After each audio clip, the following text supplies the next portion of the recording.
जैसा कि आप सभी को पता होगा कि कल आपका ZIO का पेपर है और आज स्टूडेंट्स की बहुत डिमांड आ रही थी कि सर एक दिन पहले हमारे पास एक ऐसा रिवीजन वीडियो होना चाहिए जिसमें कि अभी तक के जितने भी कॉन्सेप्ट्स हमने पढ़े हैं, चाहे वो परम्यूटेशन कॉम्बिनेशन के हो, सीक्वेंस एंड सीरीज के हो, कोऑर्डिनेट ज्योमेट्री के हो, सेट्स और सबसेट्स के हो, उन सारे कॉन्सेप्ट्स को हम लोग एक जगह पर लाकर एक वीडियो में लेते हैं ताकि हमें रिवीजन करने में इजी हो और हम लोग revision for ZIO in one shot बना पाए, मतलब कि कर पाए।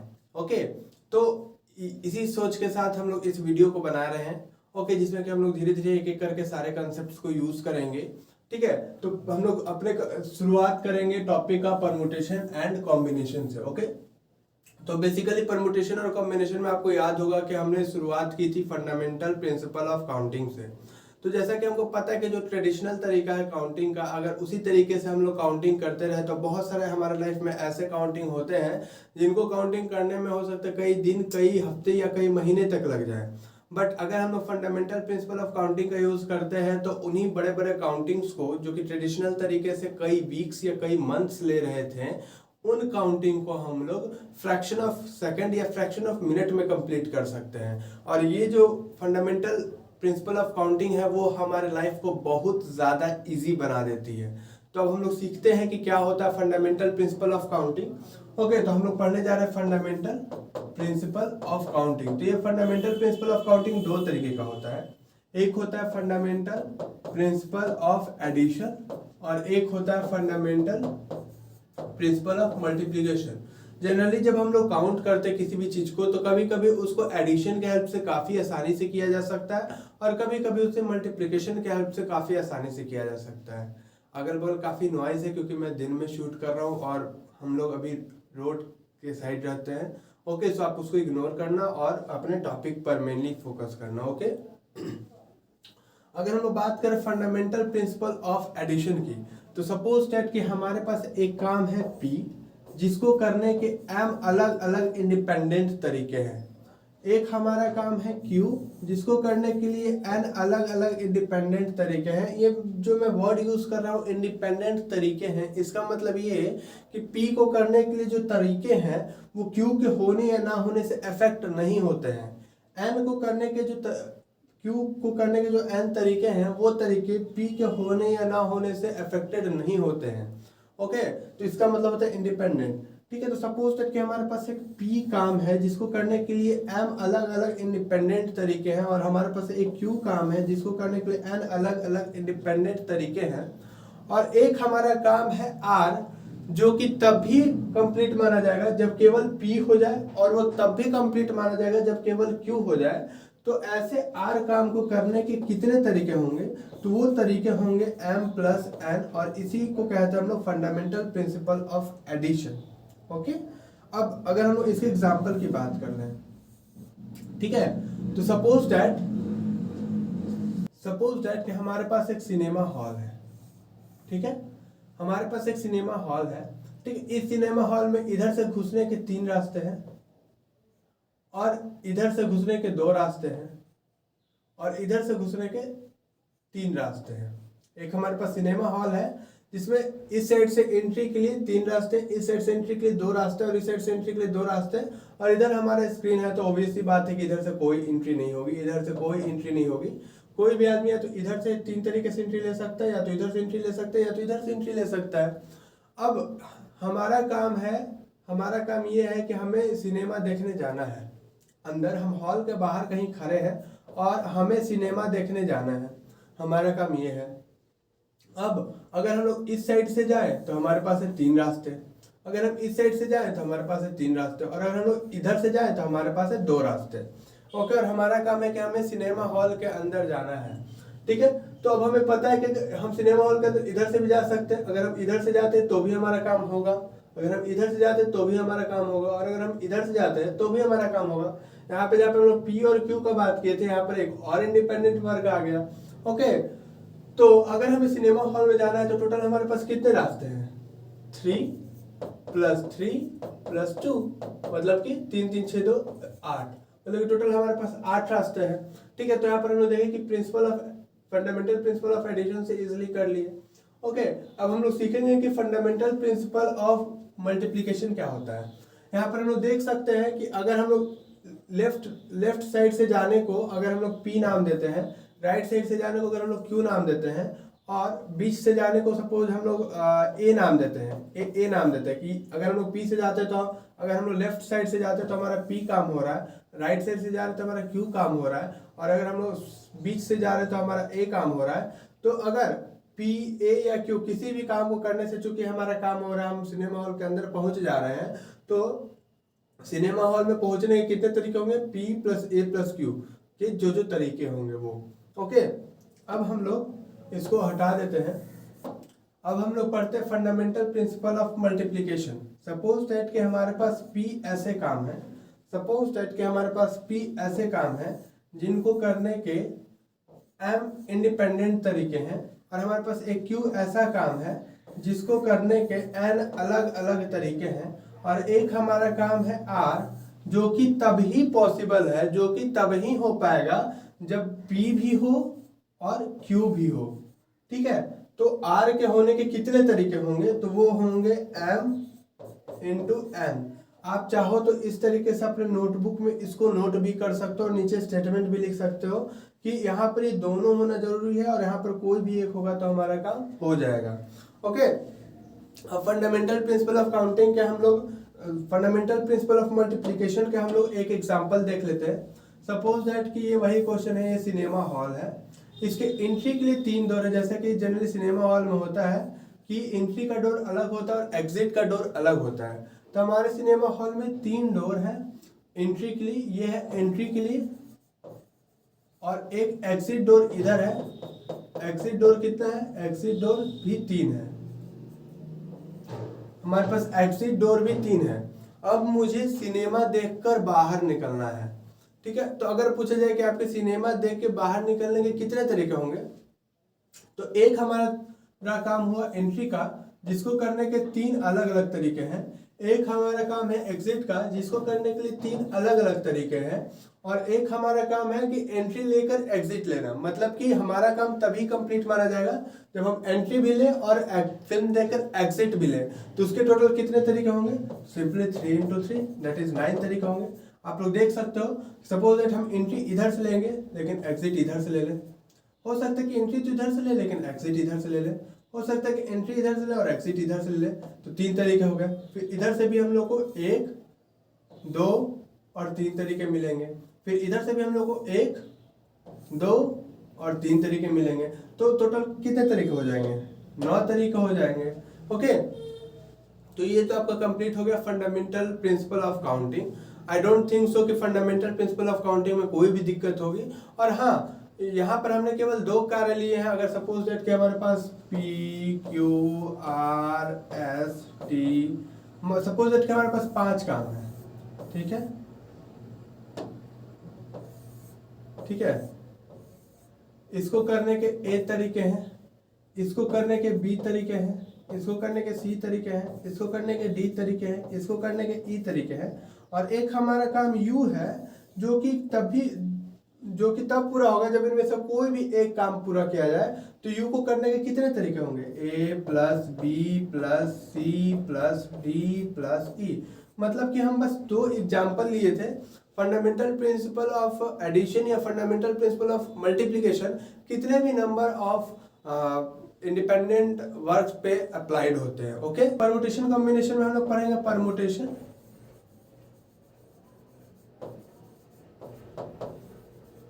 And combination. हम लोग एक बात याद रखें कि परमुटेशन का मतलब क्या होता है। परमुटेशन का मतलब होता है टू अरेंज। परमुटेशन का मतलब होता है चीजों को आपस में अरेंज करना, और कॉम्बिनेशन का मतलब होता है टू चूज।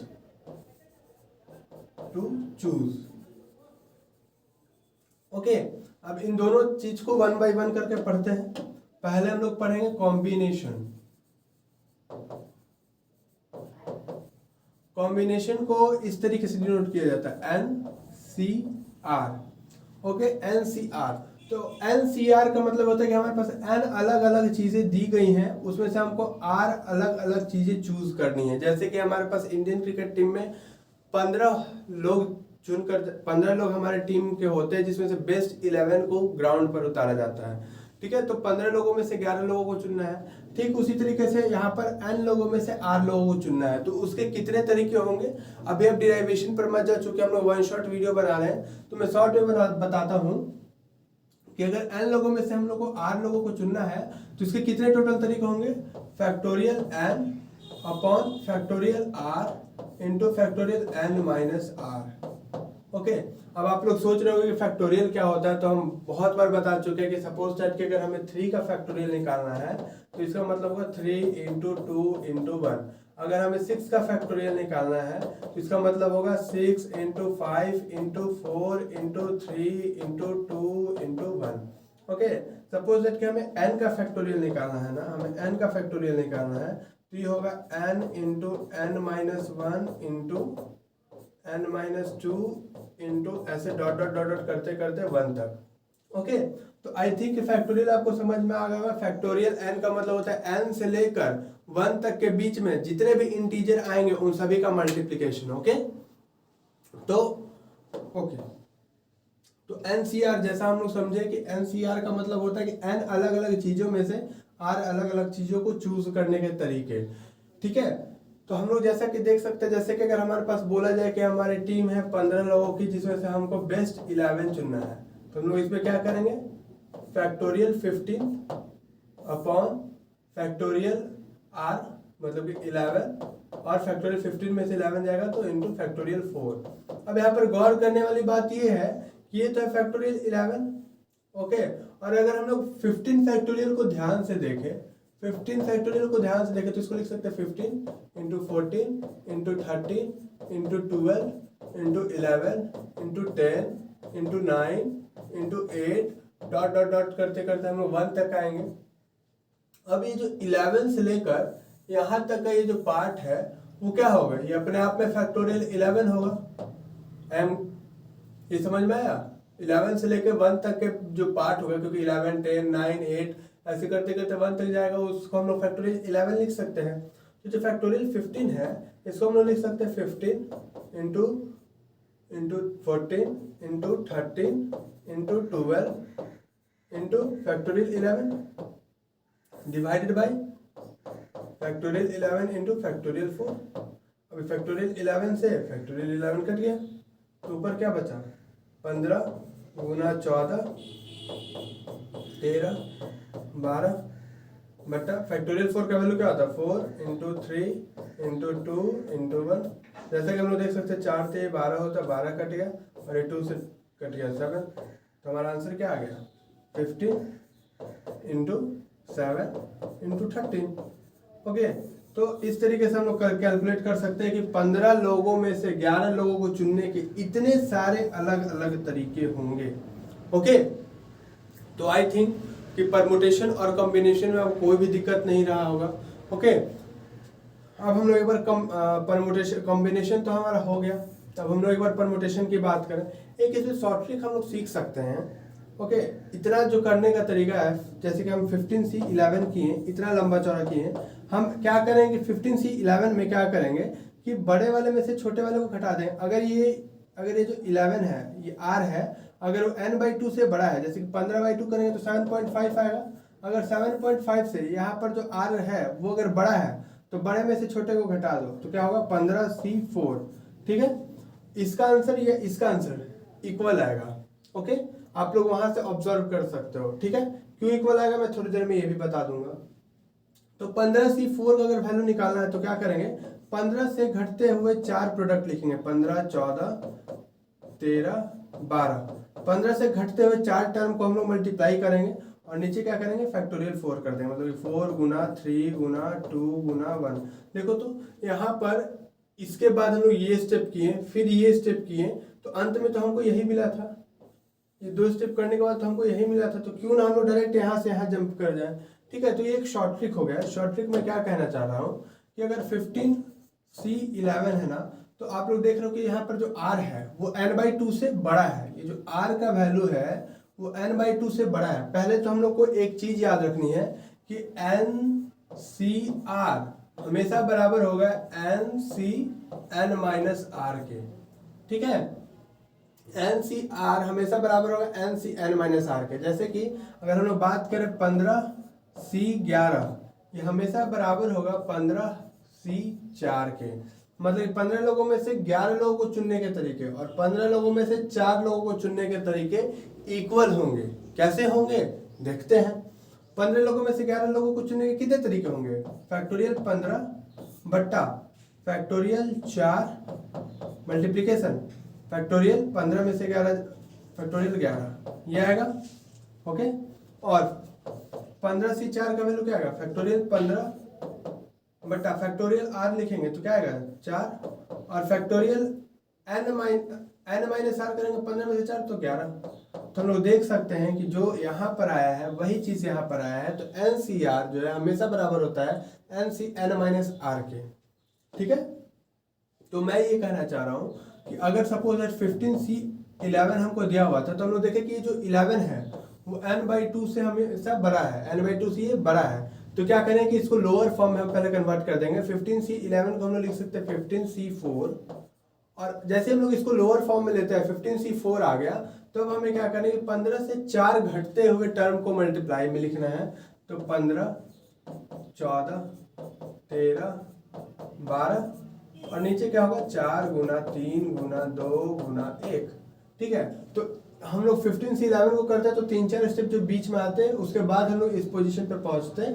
यहाँ पर हम लोग पहले इस पोजीशन पर पहुंच चुके हैं। ओके, तो ये एक शॉर्ट ट्रिक टाइप हो गया।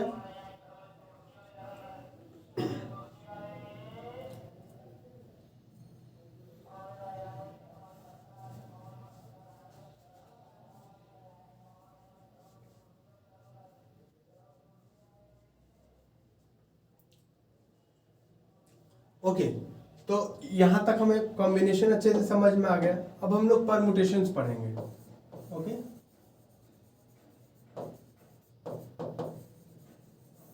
अब बात करते हैं अगर हम परमुटेशंस की, तो परमुटेशंस का मतलब होता है टू अरेंज। ओके, कितने तरीके से आप अरेंज कर सकते हैं। जैसे कि अगर मैं आपसे पूछूं कि 3 बुक है हमारे पास, एक है फिजिक्स की, एक है केमिस्ट्री की, एक है मैथ्स की, इनको आपस में हम लोग कितने तरीके से अरेंज कर सकते हैं। तो अगर फिजिक्स को हम लोग फर्स्ट स्थान पर रखें तो अभी केमिस्ट्री मैथ्स रखे थे तो अभी मैथ्स केमिस्ट्री कर लेंगे। फिर क्या करेंगे, केमिस्ट्री को अगर फर्स्ट स्थान पर रखते हैं, फर्स्ट पोजीशन पे, तो क्या क्या बच जाएंगे? फिजिक्स और मैथ्स बच जाएंगे। तो इसको या तो फिजिक्स को पहले और मैथ्स को बाद में रख दें, या मैथ्स को पहले और फिजिक्स को बाद में रख दें, या फिर हम लोग क्या करें कि मैथ्स को शुरुआती पोजीशन पे रखते हैं तो क्या बच जाएगा? फिजिक्स और केमिस्ट्री बच जाएगा। लेकिन मैथ्स को फर्स्ट पोजीशन पर रखते हैं हम लोग केमिस्ट्री और फिजिक्स भी तो रख सकते हैं। तो जो 3 हमारे पास बुक है PCM, उनको हम लोग टोटल कितने तरीके से आपस में अरेंज कर सकते हैं? यहाँ पे हम लोग देख सकते हैं 1 2 3 4 5 6, तो टोटल हम लोग 6 तरीके से इसको आपस में अरेंज कर सकते हैं। ओके, तो अगर हम लोग परमुटेशन कॉम्बिनेशन की बात करें तो उसमें हमें पढ़ना है कि अगर हमारे पास n अलग अलग चीज है तो उनको आपस में हम लोग कितने तरीके से अरेंज कर सकते हैं? फैक्टोरियल n तरीके से। ओके, जानना है कि फैक्टोरियल n कहाँ से आया, तो हम लोग फॉर्मूले पे आते हैं। NPR का फॉर्मूला होता है factorial n upon factorial n minus r होता है। अब NPR का मतलब होता है फैक्टोरियल n बटा फैक्टोरियल n माइनस r। तो अगर हमारे पास n अलग अलग चीज है और n अलग अलग चीजों को लेकर आपस में अरेंज करना, मतलब r का भी वैल्यू n होगा। एक होता है कि n चीजों में से r चीजों को लेकर अरेंज करना है, और मैं बोल रहा हूं कि n चीजों को आपस में अरेंज करना है, मतलब कि n चीजों को लेकर आपस में अरेंज करना, मतलब n चीजों में से पूरे के पूरे n चीजों को उठाकर आपस में अरेंज करना। जैसे कि एक तो हो सकता है कि हमारे पास 5 बुक्स थी, physics, chemistry, maths, bio, English, Hindi, ये 6 बुक थी। अब हम बोले कि इसमें से कोई 3 बुक निकालना है और आपको अरेंज करना है, तो वो क्या होगा? 6p3। लेकिन अगर हम बोले कि 6 बुक उठाइए आप और 6 बुक को आपस में अरेंज करिए, तो उसके कितने तरीके होंगे? 6 बुक है हमारे पास, उसमें से कितने को अरेंज करना है? 6 को अरेंज करना है, तो क्या होगा? 6p6। ओके, तो वैसे अगर n बुक है और n को एक साथ लेकर अरेंज करना है तो npn होगा, जिसके कितने तरीके हो जाएंगे? फैक्टोरियल n, और यहाँ पर क्या होगा? फैक्टोरियल n माइनस n, तो क्या हो जाएगा? r की जगह पे भी n है, इस बार r की जगह पे भी n है, तो n माइनस n 0 हो जाएगा, फैक्टोरियल 0। और हमने पढ़ा रखा है कि फैक्टोरियल 1 का वैल्यू 1 होता है और फैक्टोरियल 0 का भी वैल्यू 1 ही होता है। ओके, तो यहाँ से हम लोग देखें कि फैक्टोरियल 0 का वैल्यू क्या हो गया? 1 हो गया। तो यहाँ से हम लोग लिख दिए 1। ओके, तो n चीजों को लेकर आपस में अरेंज करने के तरीके कितना होगा, फैक्टोरियल n। वही हमने यहाँ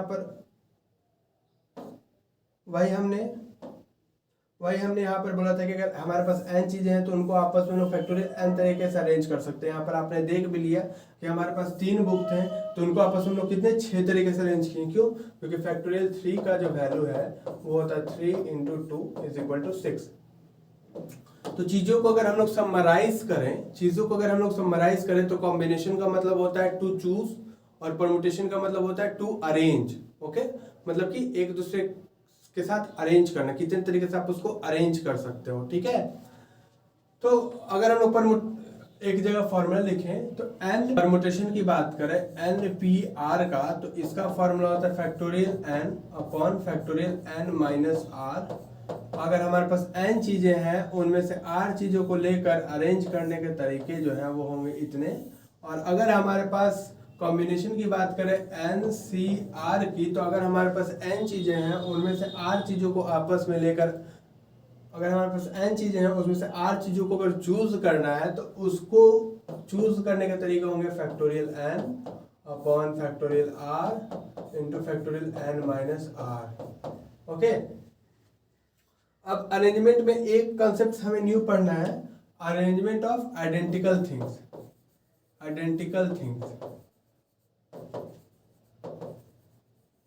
जैसे कि सपोज दैट कि हमारे पास 5 रेड बॉल्स हैं जो कि साइज वाइज हर एक तरीके से सेम है। हमारे पास 5 रेड बॉल्स हैं जिनका कि साइज, शेप, कलर सब कुछ सेम है।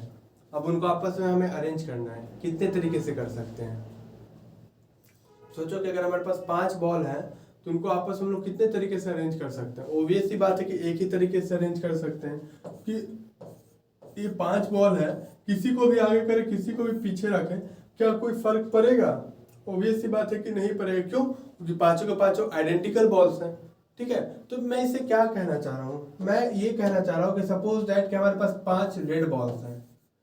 अब एक क्वेश्चन है आपके लिए, 5 रेड बॉल्स हैं, 8 ब्लू बॉल्स हैं और 10 ग्रीन बॉल्स हैं। ओके, 10 ग्रीन बॉल्स हैं, 8 ब्लू बॉल्स हैं और 5 रेड बॉल्स हैं।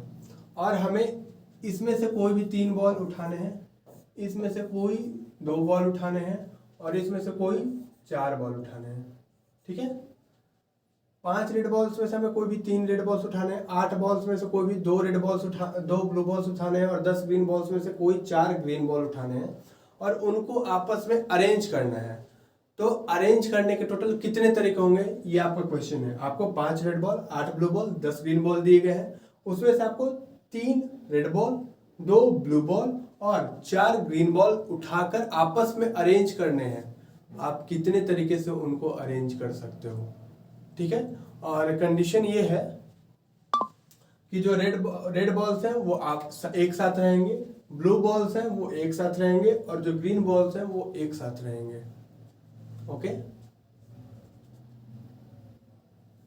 आप लोग यहाँ पे पॉज ले सकते हो और सॉल्व कर सकते हो। मैं यहाँ पर सॉल्व करके दिखा रहा हूँ। पहले तो देखेंगे कि अगर 5 रेड बॉल्स हैं उनमें से 3 रेड बॉल्स को पहले चूज करेंगे तब तो अरेंज करेंगे ना।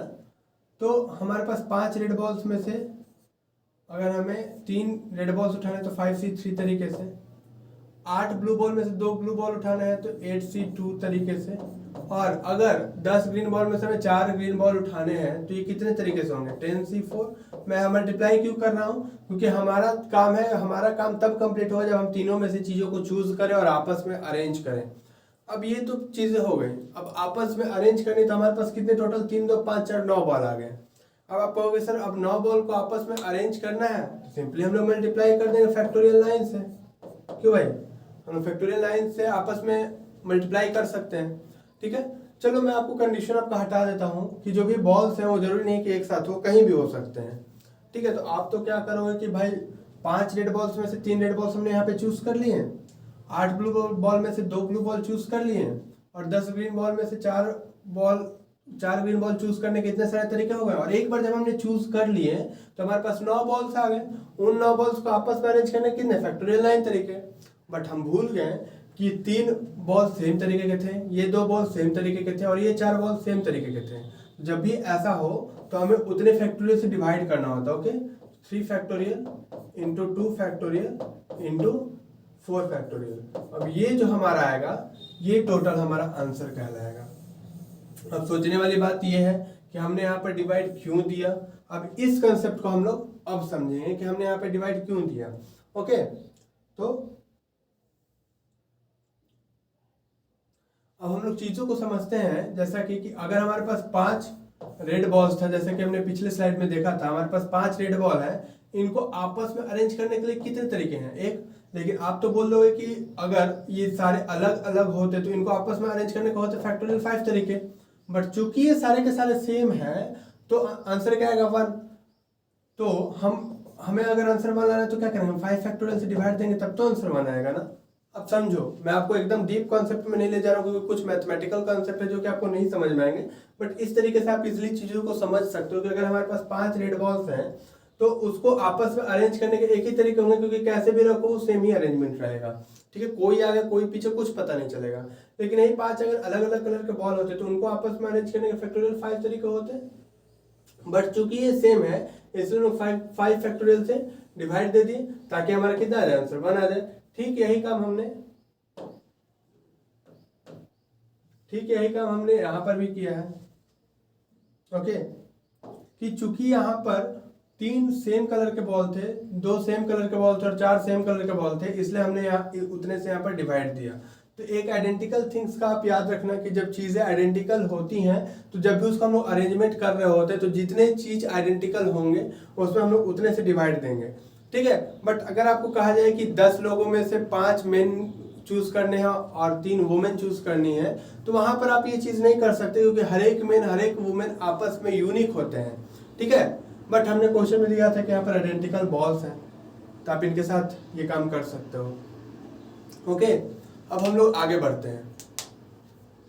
अब हमारा नेक्स्ट टॉपिक है sequence and series. I think के परम्यूटेशन और कॉम्बिनेशन में हमने अभी तक के सारे कंसेप्ट को टच कर दिया या उसके क्वेश्चन को हमने सॉल्व कर लिया, कुछ जो अच्छे क्वेश्चन थे। ओके, बस परम्यूटेशन कॉम्बिनेशन में आप उतनी बातों को ध्यान में रखो और आपका क्वेश्चन इजीली हो जाएगा। ठीक है, अब हम लोग बात करते हैं सीक्वेंस एंड सीरीज की। ओके, सीक्वेंस एंड सीरीज की अगर हम लोग बात करें तो इसमें कुछ इंपॉर्टेंट नोटेशंस और कुछ इंपॉर्टेंट सीरीज हमें जान लेने चाहिए जो कि हमें एग्जाम में क्वेश्चन सॉल्व करते वक्त काफ़ी मददगार साबित होंगे। जैसे कि सपोज दैट कि अगर कहीं पे ऐसा लिखा रहता है, ये जो सिंबल है वो समेशन का सिंबल है। सपोज ऐसे लिखा समेशन ऑफ आई। ओके, जहाँ पर आई का जो वैल्यू है वो 1 से लेकर n तक जाता है।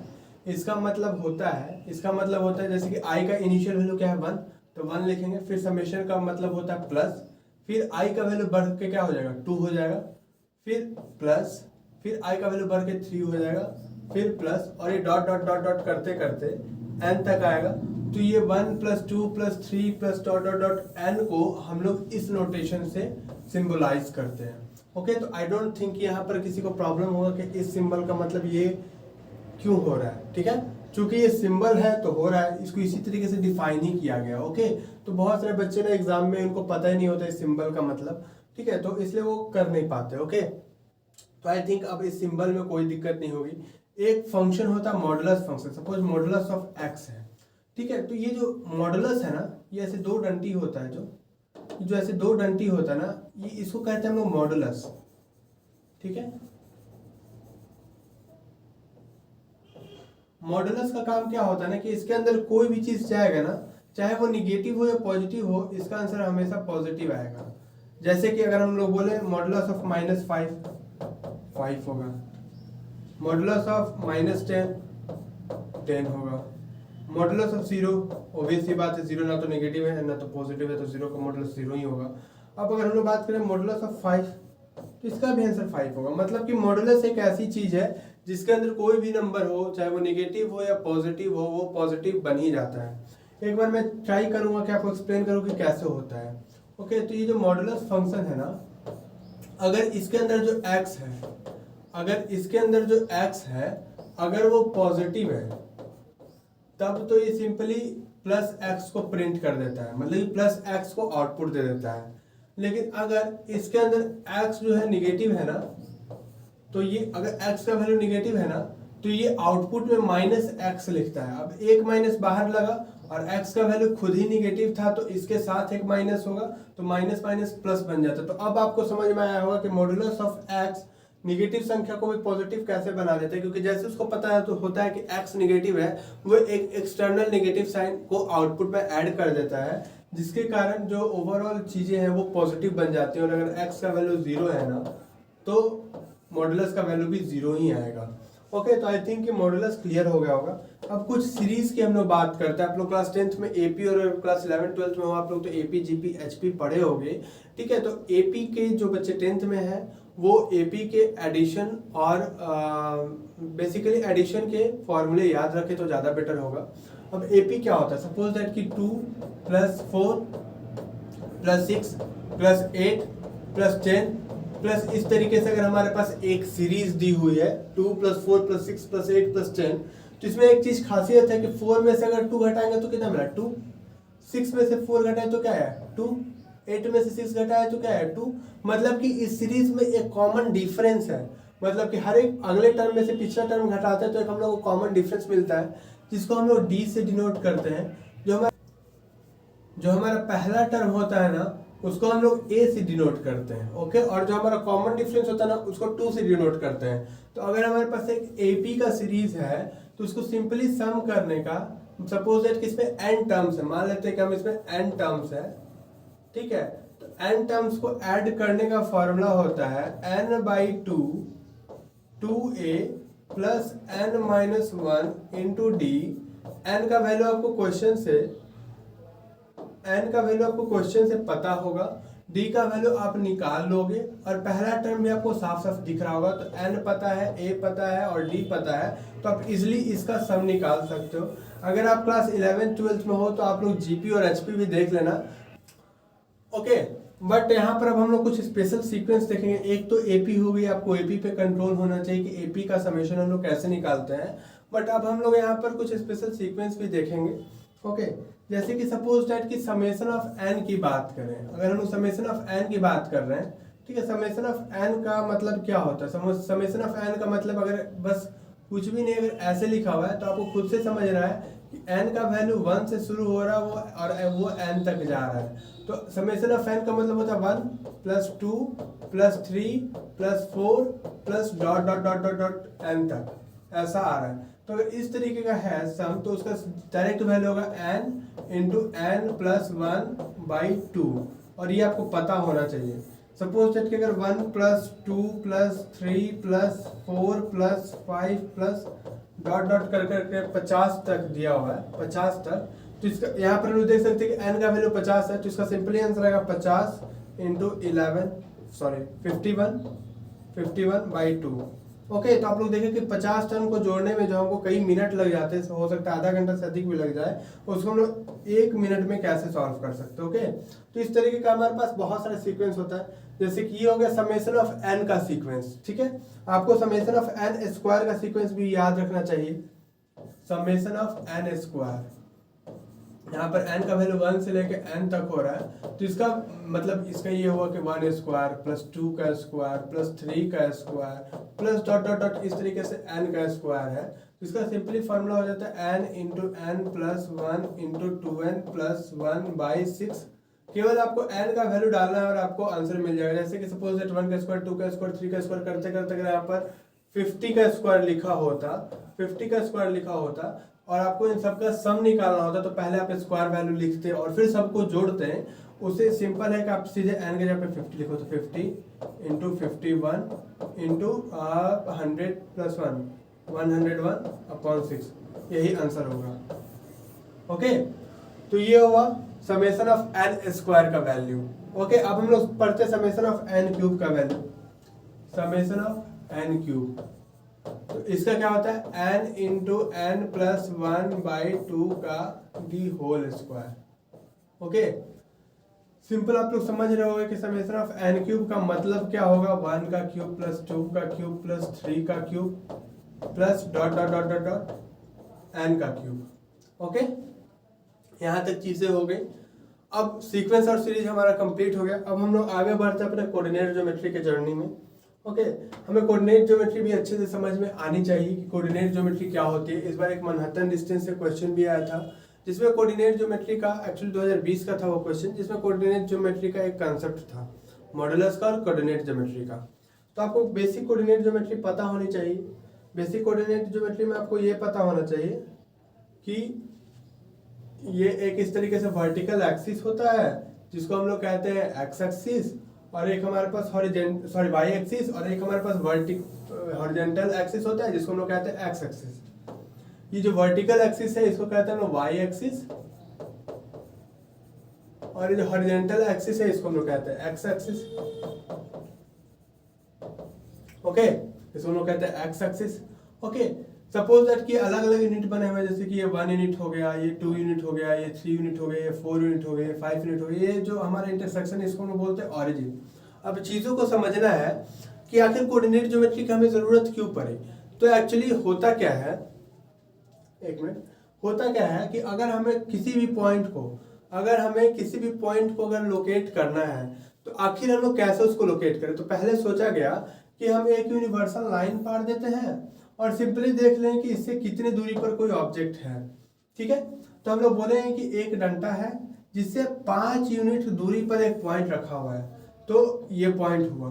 ठीक है, लेकिन कोई दूसरा बंदा आएगा बोले कि अरे ये भी तो पॉइंट जो है 5 यूनिट दूरी पर ही रखा हुआ है, ये भी पॉइंट 5 यूनिट दूरी पर ही है, ये भी पॉइंट 5 यूनिट दूरी पर है। तो इस लाइन पर जितने भी पॉइंट होंगे ना, इनफाइनाइट पॉइंट होगा, इनफाइनाइट पॉइंट जो है सारे के सारे 5 यूनिट दूरी पर ही होंगे।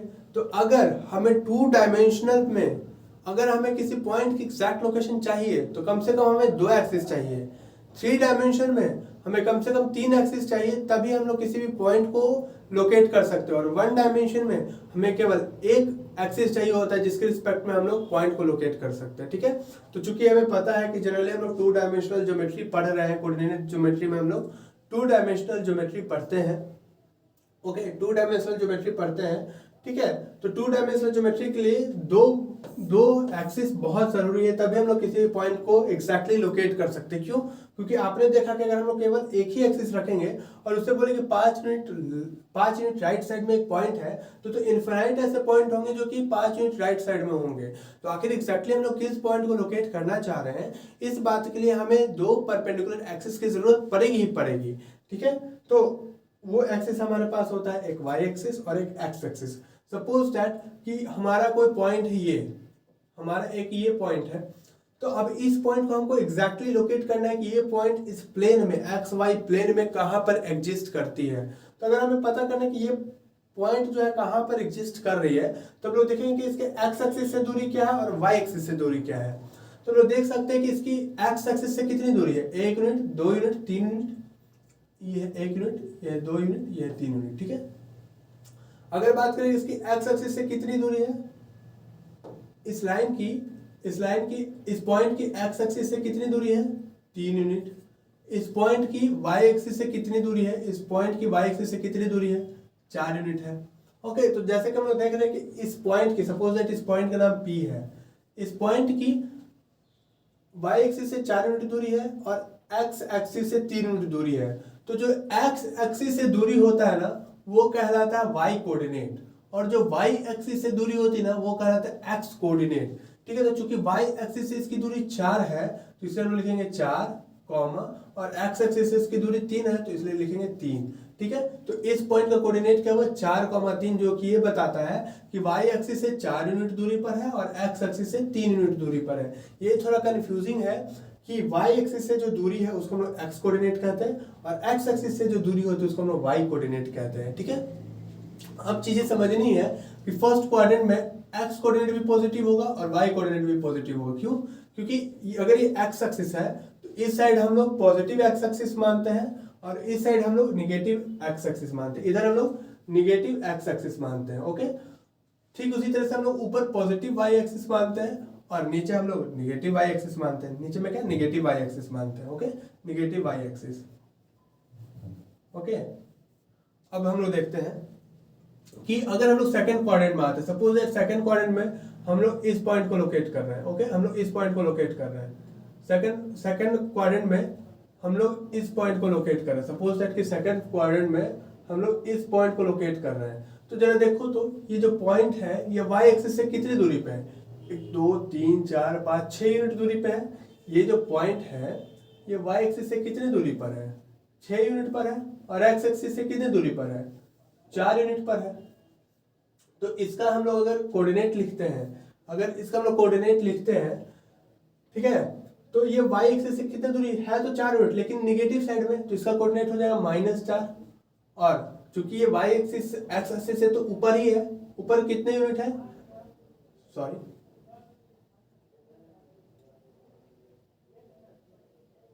ये अगर हम लोग देखें y एक्सिस से कितने दूर है, y एक्सिस से कितने दूर है, वो इसका कहलाएगा क्या, x एक्सिस, x कोऑर्डिनेट कहलाएगा।